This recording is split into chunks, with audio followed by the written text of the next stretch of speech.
Hey guys, I just want to make a quick update on iCenter.co.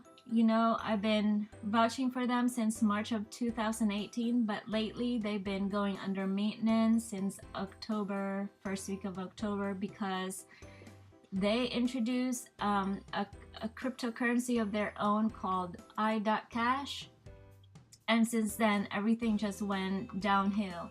And as you can see, it said they'll be back on November the 2nd, 2018, and I'm really hoping that they do because I have a lot of Litecoins with them, and I was waiting till I get 72 Litecoins to earn 1 Litecoin a day, and that's when you could withdraw 1 Litecoin a day as a passive income.